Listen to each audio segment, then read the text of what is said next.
امام احمد بن حنبل رحمہ اللہ کے پاس امام شافعی رحمہ اللہ کا گزر ہوا. جب ان سے ملاقات ہوئی تو امام شافعی پہلے مرحلے میں تو ان کے استاد تھے.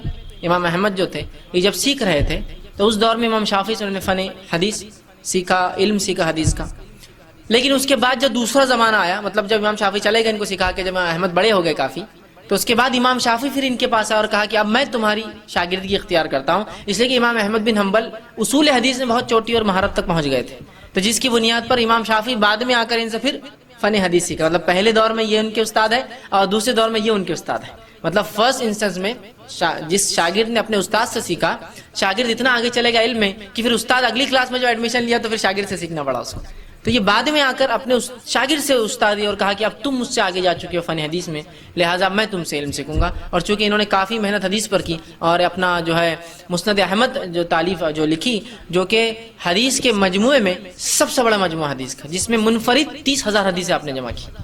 یا آپ کتب التسع یا کتب الستہ وہ 6 کتابیں، یا کتب التسع وہ 9 کتابیں بھی جمع کر لے وہ ایک طرف، اور امام مسند احمد بن حنبل کا جو مسند احمد ایک طرف رکھ دیجئے، اس کا پلڑا بھاری ہے. اس لیے کہ امام بخاری نے جمع کی جو حدیث ہے 7,500 حدیث اپنی کتاب میں، جس میں صرف 2,222 حدیث ہے جو منفرد ہے، باقی ریپیٹیٹیو ہے. صحیح حدیث میں وضو کا بھی ذکر آ رہا، کپڑوں کا بھی ذکر آ رہا، طہارت کا، تو 3 جگہ آتی ہو، وضو کے بیان میں، کپڑوں کے بیان میں، طہارت کے بیان میں، ٹرپل ٹائم ریپیٹ ہو رہی ہو. لیکن امام احمد نے صرف منفرد جمع کی، اس لیے کہ ان کی مسند تھی. ٹھیک، مسند میں یہ ہوتا ہے کہ آدمی سند کے اعتبار سے جمع کرتا ہے، اس میں ٹاپک کے اعتبار سے حدیث جمع نہیں ہوتی، اور سند واحد منفرد ہوتی ہے اکثر. تو انہوں نے منفرد حدیث ایسے جمع کی. تو اس میں 2200 حدیثیں، مشکل 2200 سے 2500. مسلم کے اندر 2000 حدیثیں، ابو داؤد کے اندر 1000 کچھ حدیثیں.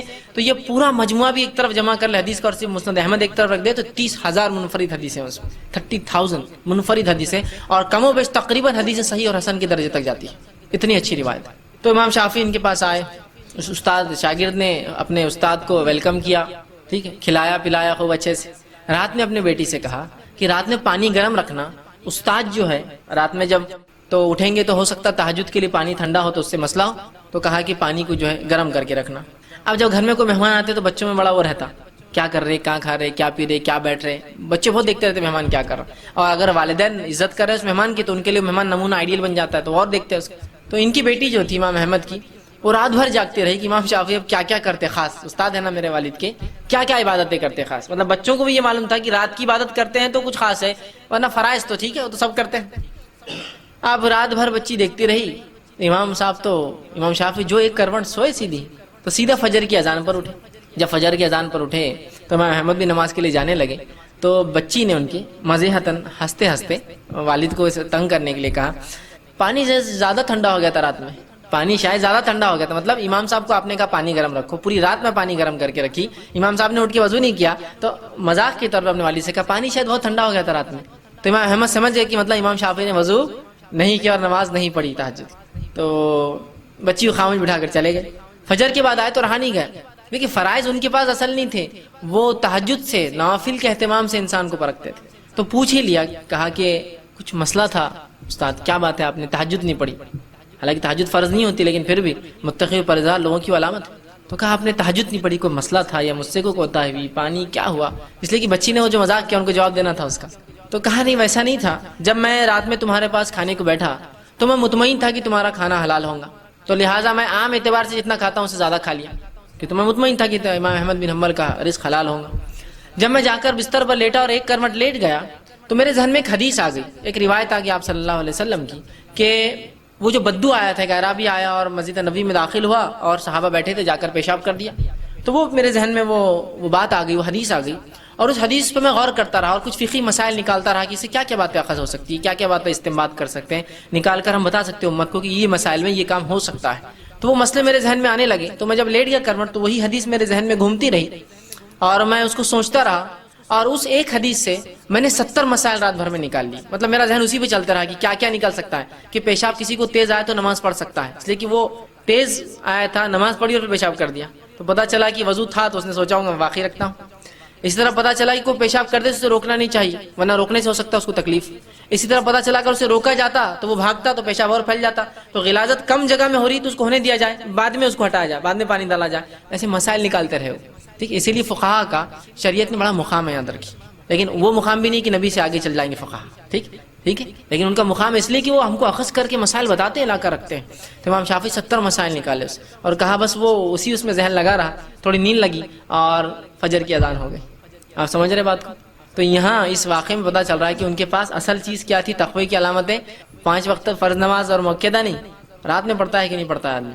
ہمارے پاس تو بھائی کوئی دن میں کچھ نمازیں جو فرض پڑھ لے تو بڑا فرشتہ آدمی ہے، ان کے پاس نہیں. 5 تو فرض ہے، اس کے علاوہ کیا دیتا ہے؟ زکوٰۃ تو دینی ہے جی، اس کو نہیں رکھتے تھے وہ، اس کے علاوہ کیا خرچ کرتا ہے؟ روزے تو رکھنا ہے جی، رمضان کی سب رکھتے ہیں، اس میں کیا بڑی بات ہے؟ اس کے علاوہ کیا رکھتا ہے؟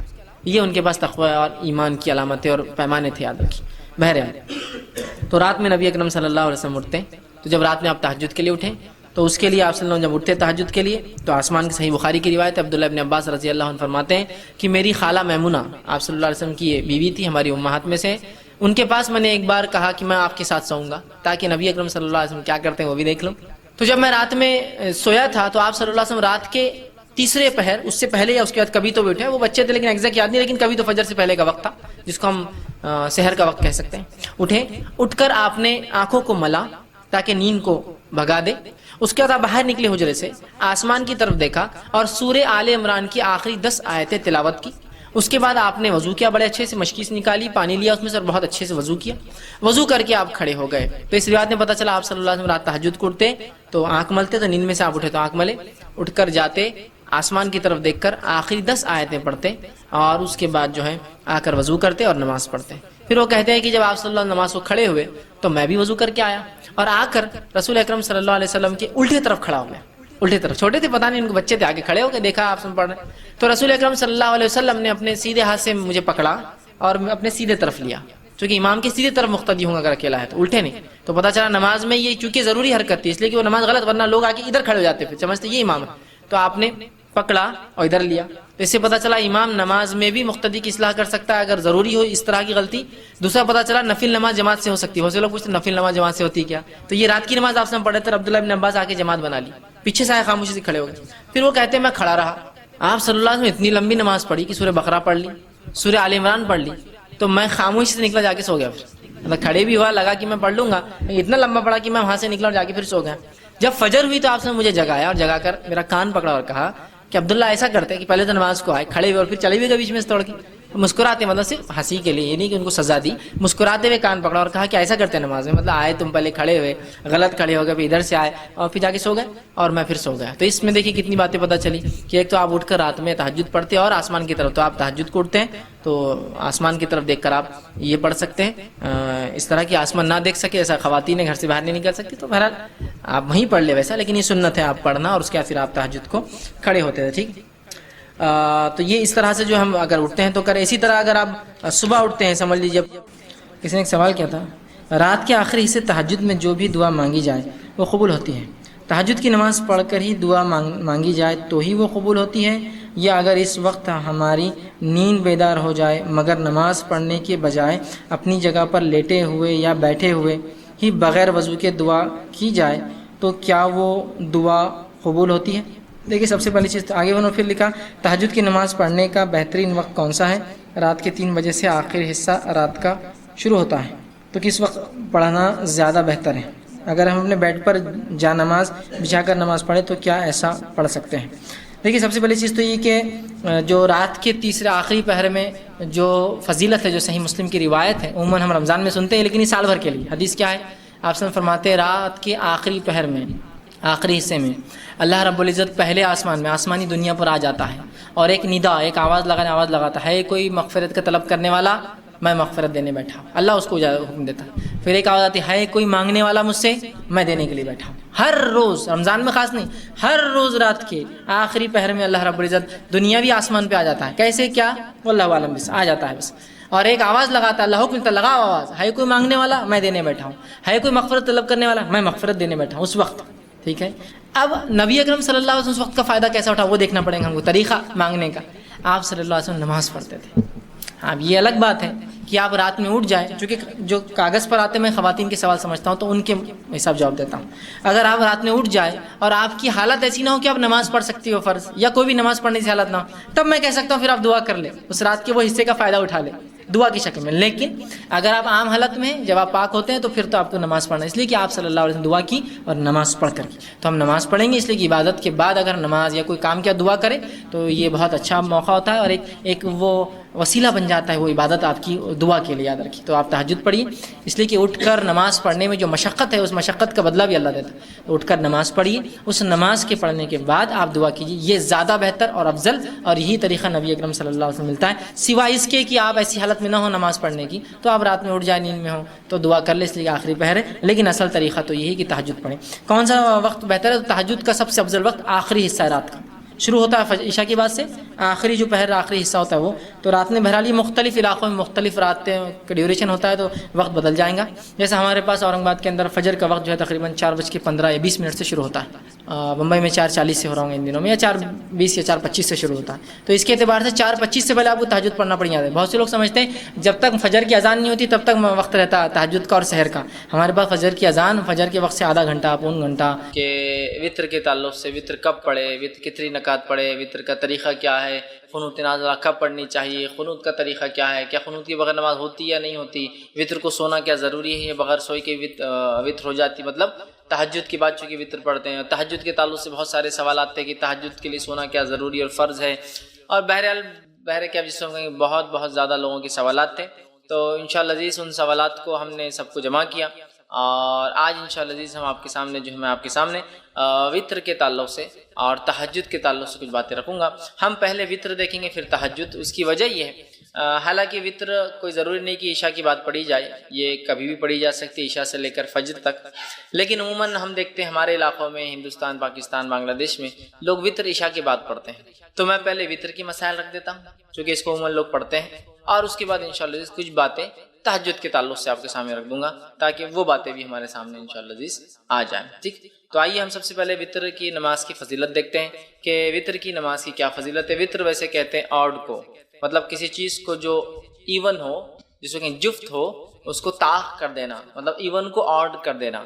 جیسے کہ ہم نماز پڑھ رہے ہیں رات میں اور نماز ہم پڑھتے ہیں 2 4 اس طرح سے ہوتی ہے، 2 2 2 2 جب ملتی جائیں گی تو اس کے بعد وہ ایون نمبر ہو جاتا ہے. ٹھیک ہے، جفت ہوتا ہے. تو اس کو طاق کرنے کے لیے، آڈ کرنے کے لیے جو ایک رکعت پڑھی جاتی ہے اس کو وطر کہا جاتا ہے. یاد رکھیے. ٹھیک ہے. تو بہرحال وطر جو ہے ایک مستقل عبادت ہے اور ایک مستقل نماز ہے. بہت سارے لوگوں کو یہ غلط فہمی ہوتی ہے کہ وطر جو ہے عشاء کا ایک حصہ ہے، اس لیے میں بات رکھا ہوں. تو وطر کوئی عشاء کا حصہ نہیں ہے. وطر ایک مستقل نماز ہے، ایک مستقل عبادت ہے جو نبی اکرم صلی اللہ علیہ وسلم کیا کرتے تھے اور آپ پر یہ عبادت فرض بھی تھی. یاد رکھیے، امت پر فرض نہیں. تو آپ یہ عبادت وہ کرتے تھے اور مستقل کرتے تھے، شہر میں ہو، سفر میں ہو، اور ہمیشہ جو ہے آپ اس نماز کو پڑھا کرتے تھے. تو وطر ایک مستقل عبادت ہے اور اس عبادت کو ہمیں چاہیے کہ ہم جو ہے کوشش کریں کہ ہم کریں. اور یہ عشاء کا حصہ نہیں ہے. یاد رکھیے، عشاء کے ساتھ بھی پڑھی جا سکتی ہے لیکن پارٹ آف عشاء نہیں. جیسا بہت سارے لوگ اگر کوئی وطر پڑھ کے نہیں گیا تو بولتا ہے عشاء پڑھے اور وطر نہیں پڑھے آپ نے تو عشاء بھی قبول نہیں ہوتی. اس لیے کہہ رہا ہوں وطر ایک مستقل الگ عبادت ہے، عشاء کی نماز ایک الگ عبادت ہے. یاد رکھیے. لیکن عموماً ہمارے پاس وطر کے بعد، معاف کرنا، عشاء کے فوراً بعد وطر پڑھ لیتے ہیں، ملاتے ہیں، تو ایسا لگتا ہے جیسا کہ یہ اس کا حصہ، جبکہ وہ اس کا حصہ نہیں. یاد رکھیے، نبی اکرم صلی اللہ علیہ وسلم نے ارشاد فرمایا، اور یہ جو ہے جامع ترمذی اور جو ہے سنن دارمی کی روایت، آپ نے فرمایا اور کہا اللہ تعالیٰ نے ایک نماز کے ذریعے تمہاری مدد فرمائی ہے اور وہ نماز وطر ہے، اسے عشاء اور طلوع فجر کے مابین بیچ میں پڑھا کرو. اللہ تعالیٰ نے ایک نماز کے ذریعے تمہاری مدد فرمائی ہے تو تم اس نماز کو عشاء کے بعد سے لے کر فجر کے پہلے تک پڑھا کرو. تو اس حدیث سے یہ بات واضح ہوگی عشاء کا، وطر کا وقت کیا ہے؟ عشاء کے بعد سے لے کر فجر کے پہلے تک. یہ کس کا وقت ہے؟ وطر کی نماز پڑھنے کا وقت ہے. اور وطر کی نماز کے ذریعے اللہ رب العزت نے مسلمانوں کی کیا کی؟ مدد فرمائیے، ہیلپ کیے. مطلب یہ بہت افضل نماز ہے، ہم کوشش کریں کہ اس نماز کو ہم پڑھا کریں. ٹھیک ہے. تو یہ نماز مستقل عبادت ہے، عشاء کے بعد بھی پڑھی جا سکتی ہے لیکن عشاء کا حصہ نہیں ہے. اور عشاء سے لے کر فجر کے شروع ہونے سے پہلے تک اس نماز کو ایک انسان کبھی بھی ادا کر سکتا ہے. اسی طرح ابو داؤد کی روایت ہے، یہ اس کی فضیلت، اور اس میں پہلی روایت میں ایک فضیلت پتہ چلی اور ایک وقت بھی پتہ چلا. دوسری ایک روایت جو ابو داؤد کی، ترمذی کی اور نسائی میں بھی یہ روایت آتی ہے. تو یہ جو وطر کو ہم کہہ رہے ہیں آخری وقت میں پڑھنا افضل ہے، اس سے مراد ہے آخری وقت میں انسان رات میں اٹھے تہجد کی نماز پڑھے، تہجد کے بعد اپنی وطر پڑھ لے۔ صحیح مسلم کی روایت ہے، ماں عائشہ رضی اللہ عنہا سو جاتی تھی، آپ سب ان کو اٹھاتے تھے اور کہتے عائشہ اٹھ اور وطر پڑھ لے، مطلب تہجد ادا کر، اور تہجد ادا ہونے کے بعد اپنی وطر کی نماز، چونکہ عموماً صحابہ آخر وقت میں وطر پڑھتے تھے، چاہے تہجد کے وادی تھے، لہٰذا چونکہ تہجد ایک بہت افضل عمل ہے، یاد رکھیے بہت افضل، نفل نمازوں میں سب سے افضل نماز ہے یہ، تو لہٰذا وہ لوگ روکے رکھتے تھے اپنی نماز کو، وطر کو، اور تہجد میں اٹھتے تھے، تہجد میں اٹھنے کے بعد وطر پڑھتے تھے، تو اللہ کے رسول صلی اللہ علیہ وسلم ماں عائشہ کو اٹھاتے تھے تاکہ وہ اپنی وطر ادا کرے، مطلب تہجد پڑھ لے اور اس کے بعد وطر بھی ادا کرے۔ تو یاد رکھیے یہ آخری وقت افضل ہے، لیکن کوئی ضروری نہیں ہے، آپ کو ڈر ہے خدشہ ہے رہ جائیں گی نہیں پڑھ پاؤں گا تو بہرحال پہلے بھی پڑھ سکتے ہیں۔ اسی طرح جو ہے جامع ترمذی، ابن ماجہ اور مسند احمد کی روایت ہے، نبی کریم صلی اللہ علیہ وسلم فرما کہا، تم میں سے جس شخص کو یہ اندیشہ ہو کہ وہ رات کے آخری حصے میں نہیں جاگ سکیں گا تو اسے چاہیے کہ رات کے پہلے حصے میں ہی وطر پڑھ لے۔ جس کو ایسا لگے کہ میں رات میں نہیں اٹھ سکتا ہوں تو اسے چاہیے کہ وطر پہلے پڑھ لے، مطلب عشاء کے بعد پڑھ لے۔ پھر فرماتے اور کہتے ہیں پڑھ لے، اور جسے آخر رات میں قیام کا شوق ہو اور طمع ہو کہ وہ کرے، قیام کرے، اس کو شوق ہو، اس کو لگا ہو، اسے چاہیے کہ وہ رات کے آخری حصے میں، جس کو ڈر ہو یا میں اٹھ نہیں پاؤں گا، شک ہو رہا ہے یا میں روز پڑھتا ہوں تہجد لیکن آج جاگا بہت دیر تک تو اٹھ نہیں پاؤں گا، یا پھر میں روز بھی نہیں اٹھ پاتا ہوں تہجد کے لیے، بس عشاء ہو جاتی ہے فجر کو اٹھتا ہوں تو بیچ میں نہیں اٹھ پاؤں گا، تو پھر وہ عشاء کی بات پڑھ لے۔ ایسا نہیں، جس کو شوق ہے رات کی نماز پڑھنا چاہتا ہے، تہجد پڑھنا چاہتا ہے، تو پھر کیا کرے، وہ وطر کو روکے رکھے، تہجد کے بعد اس کو ادا کرے۔ اسی طرح صحیح مسلم کی روایت ہے، نبی اکرم صلی اللہ علیہ وسلم فرمایا اور کہا، بے شک رات کے آخری حصے کی نماز میں فرشتے آتے ہیں اور یہی افضل ہے۔ رات کے آخر حصے میں نماز کے وقت فرشتے حاضر ہوتے اور یہ افضل ہے۔ تو پتہ چلا تہجد کو آخر وقت میں پڑھنا، آخر وقت میں پڑھنا، سحر کے وقت پڑھنا، فجر سے پہلے پڑھنا افضل ہے، اور اسی طرح وطر کو بھی سحر سے پہلے، سحر کے آخر وقت میں پڑھنا، یا رات کا آخری حصہ تیسرا پہر ہوتا ہے جس سے فجر پھر شروع ہو جاتی ہے اس کے بعد، اس سے پہلے پڑھنا افضل ہے، چونکہ اس وقت فرشتے حاضر ہوتے ہیں۔ تو اسی سے میں نے کہا افضل تو آخر حصے میں ہے، لیکن عشاء کے بعد بھی فوراً اسے ادا کیا جا سکتا ہے، یاد رکھیں فوراً ادا کیا جا سکتا ہے۔ اسی طرح جو ہے صحیح بخاری اور صحیح مسلم کی ایک روایت ہے، ابو ہریرہ رضی اللہ عنہ فرماتے اور کہتے ہیں، میرے خلیل مطلب نبی اکرم صلی اللہ علیہ وسلم، خلیل مطلب بہت جگری گہرا دوست، تو فرماتے ہیں میرے خلیل نبی اکرم صلی اللہ علیہ وسلم مجھے خاص طور پر 3 باتوں کی وصیت فرمائی ہے، 3 باتوں کی مجھے تاکید کی۔ پہلا، میں ہر مہینے کے 3 روزے رکھوں، ایام 20 کے روزے جو کہ 13، 14 اور 15 تاریخ چاند کے حساب سے، اس کے روزے رکھوں، یہ آپ نے ان کو تاکید کی تھی۔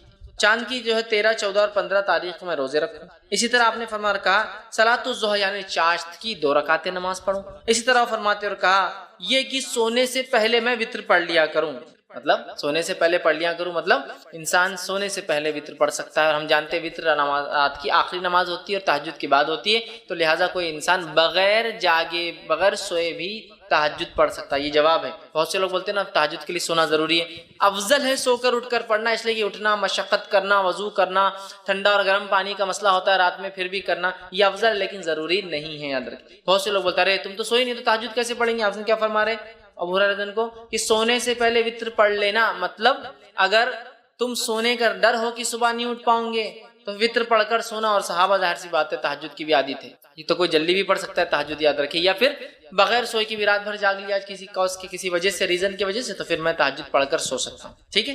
اب ایک انسان نے تہجد کی نیت، مطلب مثال کے طور پر آج اس نے ارادہ کیا کہ میں سو جاتا ہوں، اس لیے کہ تہجد کا ارادہ نہیں۔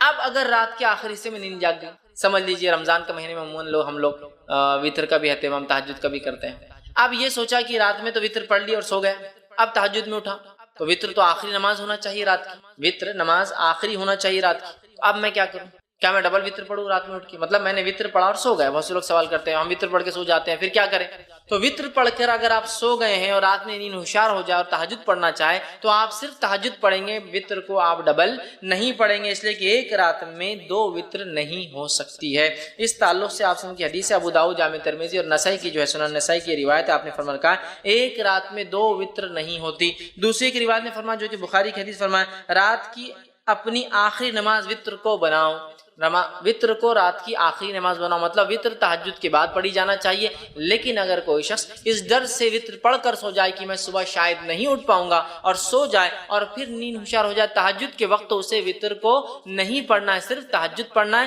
لیکن کوئی انسان اس کو روز کا معمول نہ بنا دے کہ روز تہجد پڑھتا ہے لیکن وطر پڑھ کے سو جاتا ہے پھر تہجد پڑھتا ہے، روز کا معمول نہیں۔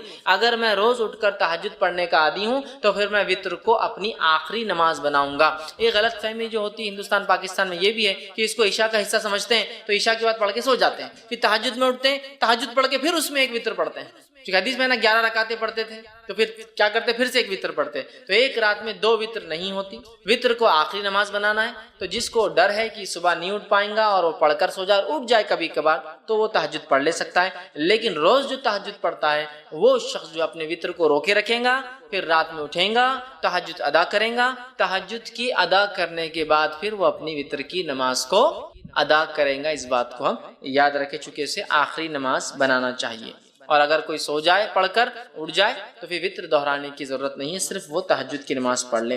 ایک غلط فہمی یہ بھی ہوتی ہے کہ وتر پڑھ کے سو گئے، نہیں ہوشیار ہوئے، تہجد نہیں پڑھ سکتے، بولے وتر آخری تھی نا، اب اکاؤنٹ کلوز ہو گیا تو تہجد بھی نہیں پڑھتے، ویسا نہیں ہے، کبھی کبھار آپ اٹھ جاتے ہیں، موقع ہے تو پڑھ لیجئے، وتر کو آپ کو پھر دہرانے کی لیکن ضرورت نہیں، یاد رکھیے۔ اب اسی طرح میں روز اٹھتا ہوں، رات میں تہجد پڑھتا ہوں، یا آج میں نے نیت کی کہ میں تہجد میں اٹھ کے وتر پڑھوں گا تو میں نے وتر کو اٹھا کے بازو رکھ دیا آج رات، اب میں سو گیا، اب جب اٹھا تو فجر کی اذان ہو گئی، مطلب فجر ہو گئی، اب کیا کروں، تو کیا میری وتر کی قضا ہوگی؟ چلو تہجد تو چلے گی، چھوڑو، چونکہ تہجد کا مسئلہ نہیں، لیکن وتر تو بڑی اہم نماز تھی، تو یاد رکھیے وتر کی نماز ایک ایسی نماز ہے جس کی قضا نبی اکرم صلی اللہ علیہ وسلم ثابت ہے، چونکہ آپ اتنا پڑھتے تھے، کثرت سے پڑھتے تھے، ہمیشہ پڑھتے تھے، سفر میں پڑھتے تھے، گھر پر پڑھتے تھے، کہ آپ نے اس کی قضا بھی کی، اور اس تعلق سے ایک روایت ہے جو ابو داؤد، مسند احمد اور جو مستدرک حاکم کی حدیث، آپ نے فرمایا جو شخص وتر سے سویا رہ جائے، مطلب ارادہ تھا اٹھ کے پڑھوں گا لیکن سو گیا، روز پڑھتا تھا سو گیا، یا آج نیت کر کے وتر نہیں پڑھی کہ تہجد پڑھوں گا اور میں سو گیا، تو آپ فرماتے ہیں جو شخص وتر سے سویا رہا، سو جائے یا بھول جائے،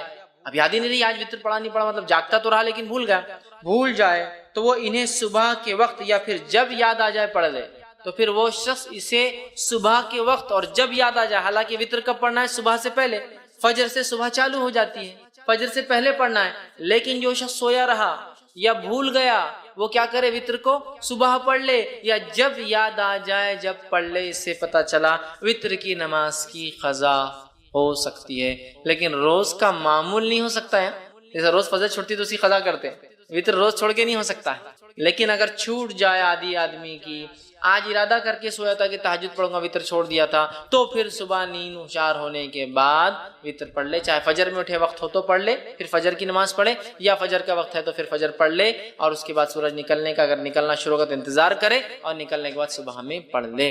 تو اس سے پتہ چلا وتر کی نماز کو قضا بھی کیا جا سکتا ہے، لیکن معمول نہ ہو، بلکہ جو ہمیشہ پڑھتا اور چھوٹ جائے تو، ورنہ آپ جو ہمیشہ ہی کریں گے اس کی قضا، ویسا نہیں، یہ فرائض میں سے نہیں، یاد رکھ، ٹھیک ہے۔ لیکن میں نے آج نیت کیا کہ وتر پڑھوں گا، مطلب تہجد پڑھوں گا، وتر پڑھوں گا، یا میں روز تہجد پڑھتا ہوں اور وتر پڑھتا ہوں اور آج بھول گیا تو اس کی قضا ہو سکتی ہے، یاد رکھ، ٹھیک ہے۔ اب آئیے وتر کی رکعتیں کتنی ہیں، وتر کی نماز کتنی رکعتیں ہوں؟ تو وتر کی نماز صحیح بخاری اور صحیح مسلم کی روایت ہے، اب سنن نسائی ہے، مستدرک حاکم ہے، بیہقی ہے، اور اتنی ساری حدیثیں آتی ہیں جس کے اندر آپ صلی اللہ علیہ وسلم سے وتر کی نماز 1 رکعت، وتر کی نماز 3 رکعت، وتر کی نماز 5 رکعت، وتر کی نماز 7 رکعت اور وتر کی نماز 9 رکعت ثابت ہے، اور کچھ روایتوں میں وتر کی نماز 11 رکعت اور 13 رکعت بھی ثابت ہے، لیکن زیادہ مشہور اور معروف چیز جو ہے وہ 1 رکعت، 3 رکعت، 5 رکعت، 7 رکعت اور 9 رکعت معروف ہے، لیکن کچھ علماء نے اسی طرح ایک اور روایت میں آتا ہے، یہ روایت جو ہے صحیح مسلم کی ہے، اور اس میں جو ہے زید بن ثابت رضی اللہ عنہ فرماتے اور کہتے ہیں کہ نبی کریم صلی اللہ علیہ وسلم نے ارشاد فرما کہا، اے لوگو تم اپنے گھروں میں بھی نماز پڑھا کرو، مطلب نفل نماز، کیونکہ آدمی کی سب سے افضل نماز وہ ہے جسے وہ اپنے گھر میں ادا کرتا ہے سوائے فرض نماز کی۔ آدمی کی سب سے افضل نماز وہ ہے، آدمی کی سب سے افضل نماز وہ ہے جو وہ گھر میں پڑھتا ہے سوائے فرض کے، فرض نہیں، فرض تو مسجد میں پڑھنا ہم پر فرض ہے، سوائے بیمار ہو، مسافر ہو، مسجد نہ ملے، وہ مستثنا ایکسیپشنل کیس، لیکن فرض نماز تو مسجد میں باجماعت ہی پڑھنا ہے، لیکن فرض کے علاوہ جو سب سے بہترین نماز ہے جو انسان پڑھتا ہے، سب سے افضل ہے، وہ ہے جو ایک انسان اپنے گھر میں پڑھتا ہے، مطلب ایک مرد فرض نماز پڑھے مسجد میں، اس کے بعد گھر آئے اور نفل ادا کرے، یہ سب سے افضل ہے۔ جیسے عورت کی سب سے افضل نماز وہ ہے جو گھر کے اندر، اور گھر کے اندر بھی سب سے اندر کے کمرے میں ہے، سمجھ رہے ہیں، یہ فرض کے لیے کہا گیا۔ ویسے عورتیں مسجد میں فرض پڑھ سکتی ہے، اس میں کوئی ممانعت، کوئی روک نہیں ہے، لیکن سب سے افضل وہ ہے جو گھر کے اندر اور اس کے اندر کے کمرے میں فرض پڑھی جائے۔ تو مرد کے لیے فرض نماز مسجد میں پڑھنا ہے، لیکن اس کی افضل نماز وہ ہے جو گھر میں نفل پڑھتا ہے۔ تو لہٰذا مردوں کو چاہیے اگر گھر سے قریب نماز پڑھتے ہو، چلیے بھائی ظہر اور عصر اور مغرب میں تو ہم باہر ہوتے ہیں، تجارت کاروبار میں ہوتے ہیں، عشاء میں اگر آتے ہو تو کم از کم عشاء کی تو پڑھیے، آ کے جو فرض ہوگی عشاء کی مسجد میں، یا عشاء کو جانے سے پہلے، عشاء سے پہلے کی 4 گھر میں پڑھ کے جائیے، عشاء مسجد میں پڑھیے، آپ واپس آ کے گھر میں پڑھیے، باقی سب سے افضل ہے۔ عادت، لیکن کوئی ضروری نہیں ہے، اگر لگتا ہے گھر جانے سے چھوٹنے کا چانس ہے، لوگ آئے، وہ ایک الگ شکل ہے، لیکن کوشش کرنا چاہیے، اس لیے کہ انسان کی سب سے افضل نماز وہ ہے جو وہ گھر پڑھتا ہے، مطلب ایک مرد کی سب سے افضل نماز گھر میں پڑھتا ہے، سوائے فرض نماز کے، فرض اس میں انکلوڈیڈ نہیں ہے، فرض تو مسجد میں ہی پڑھنا، ٹھیک ہے؟ تو لہٰذا ہم کوشش کریں نماز کا کچھ حصہ نفل ضرور ہم گھر، چاہے نماز کو جانے سے پہلے والے ہوں یا نماز کو جانے کے بعد ہو یا اس کے علاوہ کوئی نفل نماز۔ اور اس کا فائدہ یہ کہ بچے بھی دیکھ کر نماز سیکھتے ہیں اپنے مردوں سے، ماؤں کو تو دیکھتے ہیں، والد کو بھی دیکھیں گے، اس بہانے مردوں کو بھی دیکھیں گے۔ اسی طرح صحیح مسلم کی ایک اور روایت ہے، نبی اکرم صلی اللہ علیہ وسلم نے فرمایا اور کہا، اس کے الفاظ ہیں، تم اپنے گھروں میں بھی نماز ضرور پڑھا کرو، مردوں سے آپ کہہ رہے ہیں، کیونکہ آدمی کی بہترین نماز وہ ہے جو اپنے گھر میں پڑھے سوائے فرض نماز۔ تم میں سے کچھ لوگ یا تم لوگ اپنی نمازوں میں کچھ نمازیں ضرور اپنے گھروں میں پڑھا کرو۔ یہ نماز کون سی ہے؟ فرض نماز نہیں، یاد رکھیں، نفل ہے، پڑھا کرو، اس لیے کہ آدمی کی سب سے خیر، سب سے بہترین، سب سے افضل نماز وہ ہے جو وہ گھر میں پڑھتا ہے سوائے فرض کے۔ فرض نہیں، فرض تو مسجد میں آنا ہے، باجماعت پڑھنا ہے، اس کے علاوہ جو نفل پڑھتے ہو نا گھر میں پڑھو، یہ سب سے افضل نفل ہے، ٹھیک ہے؟ تو ہم لوگ کوشش کریں، اور رسول اکرم صلی اللہ علیہ وسلم کو دیکھا بھی یہیں گئے، آپ فجر سے پہلے فجر کی 2 رکعت گھر میں پڑھتے، ماں عائشہ فرماتی ہے رضی اللہ عنہا، پھر آپ مسجد جاتے۔ اسی طرح آپ کے تعلق سے آتا، آپ جمعہ کی بات گھر آتے اور 2 کر کے 4 رکعت جو ہے جمعہ کی نماز کی بعد کی نمازیں وہ ادا کرتے۔ تو آپ کو دیکھا گیا، خود نبی اکرم صلی اللہ علیہ وسلم گھر آ کر نفل نماز پڑھتے تھے، یہ آپ کو دیکھا گیا، آپ کا خود کا ذاتی عمل تھا۔ آئیے آگے بڑھتے ہیں، نفل نماز کا اور فائدے دیکھتے ہیں۔ نفل عبادت کرنے سے بندے کی طرف اللہ کی محبت کھینچی چلی آتی۔ جب بندہ نفل نماز پڑھتا ہے تو اللہ کی محبت اس کی طرف کھینچی چلی، اور اس حدیث میں وضاحت بھی ہے، فرض کا مقام بھی بتایا جا رہا ہے لیکن نفل کے فضائل بھی بتایا جا رہا ہے نا، ورنہ اگر صرف نفل کے فضائل دیکھے تو کبھی ہوتا ہے نا، ارے فرض نہیں بھی کرے چلتا، شاید یہ جیسا کہ محرم کے 2 روزے رکھ لے تو 1 سال کے گناہ کا کفارہ ہے، ارے پھر تو 1 سال بولے تو اگلے سال کے لیے تو ابھی یہ سال کی معاف کرا لیتے، اگلے سال پھر رکھ لیں گے تو یہ سال کی معاف۔ تو کیا نماز نہ پڑھنے سے، فرض روزے نہ رکھنے سے، فرض نماز نہ پڑھنے کے بعد بھی کیا محرم کی 2 روزوں کا اجر و ثواب ملے گا؟ ہرگز نہیں، ہرگز نہیں، ہے نا؟ ذی الحجہ کے اندر جو ہے عرفے کا روزہ 2 سال کے گناہ کا کفارہ ہے، تو کیا وہ شخص جو فرض نمازیں نہیں پڑھتا ہے، فرض روزے نہیں رکھتا ہے، فرض زکات نہیں دیتا ہے، تو کیا اس کو یہ کفارہ ہوگا 2 سال کے گناہوں کا؟ ہرگز نہیں۔ یہ بات میں کیوں کہہ رہا، بہت سارے لوگ نوافل کے فضائل دیکھ کر اتنے خوش ہو جاتے ہیں کہ فرق چھوڑ دیتے ہیں۔ تو یہ حدیث میں دونوں باتیں ایک ساتھ آ رہی ہیں، آپ غور سے سنیے نفل کی اہمیت، غور سے سنیے۔ نبی اکرم صلی اللہ علیہ وسلم فرماتے ہیں، اور بخاری کی روایت، اللہ تعالیٰ فرماتا ہے، حدیث قدسی، اللہ تعالیٰ فرماتا ہے، جو شخص میرے دوست سے دشمنی کرتا ہے میں اس کے خلاف اعلان جنگ کر دیتا ہوں۔ کیا فرمایا اللہ تعالیٰ؟ جو میرے دوست سے دشمنی کرتا ہے میں اس کے خلاف اعلان جنگ کر دیتا ہوں۔ مطلب جو اللہ کے ولی ہوتے ہیں، اور یقین اللہ کے ولی ہوتے ہیں، اللہ کے دوست ہوتے ہیں، یاد رکھیے اللہ کے ولی ہوتے ہیں، تو اللہ تعالیٰ فرما رہا ہے جو میرے دوست سے دشمنی کرتا ہے، اور اللہ کے دوست کون ہے؟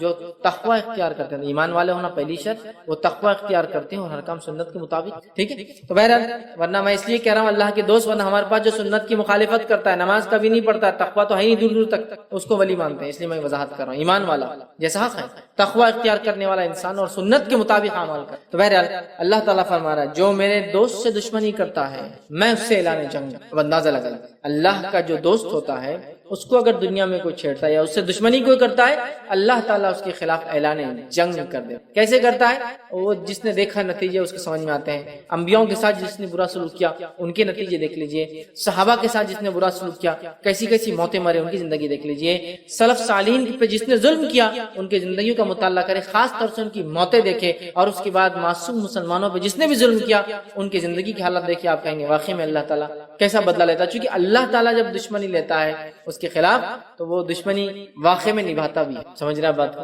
ہر طرف سے اس کو جو ہے چت کر دیتا ہے اس دنیا کی زندگی۔ بہر اللہ تعالیٰ فرما رہا ہے جو شخص میرے دوست سے دشمنی کرتا ہے اس کے خلاف میں اعلان جنگ کرتا ہوں۔ تو ایک بات ہمیشہ ذہن میں رکھنی چاہیے، اللہ کے نیک بندوں کے خلاف کوئی چال نہیں چلنا چاہیے، اس لیے کہ جب ہم اللہ کے نیک بندوں کے خلاف چال چلتے ہیں در حقیقت اللہ ہمارے خلاف اعلان جنگ کر دیتا ہے۔ ہوتا ہے نا بہت سارے لوگ، نیک لوگ خامخواہ تنگ کرتے ہیں زمین کے معاملات میں، اس میں احتیاط کرنا چاہیے، آپ خطرناک زون میں جا رہے ہیں، آپ کو تکلیف ہو سکتی ہے، ٹھیک ہے؟ آگے آئیے سنیے، اللہ تعالیٰ فرماتا ہے اور میرا بندہ سب سے زیادہ میرا تقرب اس چیز کے ساتھ حاصل کرتا ہے جسے میں نے فرض کیا ہے۔ اللہ تعالیٰ فرما رہا ہے میرا بندہ سب سے قریب مجھ سے تب ہوتا ہے جب وہ میری فرض کردہ چیزوں کو پورا کرے۔ اللہ تعالیٰ فرما رہا ہے میرا بندہ میرے سب سے قریب کب آتا ہے؟ جب وہ چیز کرتا ہے جو میں نے اس پر فرض کی ہے۔ تو تو آپ فرما اللہ تعالیٰ فرمائے میرا تقرب میرا بندہ سب سے زیادہ حاصل کرتا ہے اس چیز کے ذریعے جو میں نے اس پر فرض کیا ہے، یعنی فرائض کے ساتھ میرا تقرب حاصل کرنا ہی مجھ سے سب سے زیادہ مطلب فرائض کے ذریعے میرا تقرب حاصل کرنا یہ مجھے سب سے زیادہ پسند اللہ اعلان کا ہے۔ آگے آئیے پھر اللہ تعالیٰ فرما رہا ہے حدیث قدسی ہے، اور میرا بندہ نوافل کے ذریعے میرا تقرب حاصل کرتا، فرض سے سب سے زیادہ، فرض سے سب سے زیادہ، لیکن نوافل سے بھی کرتا ہے فرض کے بعد، مطلب فرض جو ادا کرتا ہے اس کی نفل قبول ہوتی ہے، بات یاد رکھیں۔ پھر اللہ فرماتا ہے پھر جب اور میرا بندہ نوافل کے ذریعے میرا قرب تقرب حاصل کرتا رہتا ہے یہاں تک کہ میں اس سے محبت کر لیتا ہوں۔ میرا بندہ پہلے تو فرض کرتا ہے، میرا تقرب حاصل کر لیتا ہے، چونکہ فرض سے ہی میں سب سے زیادہ قریب ہوتا ہوں بندوں کے، یہ مجھے سب سے زیادہ محبوب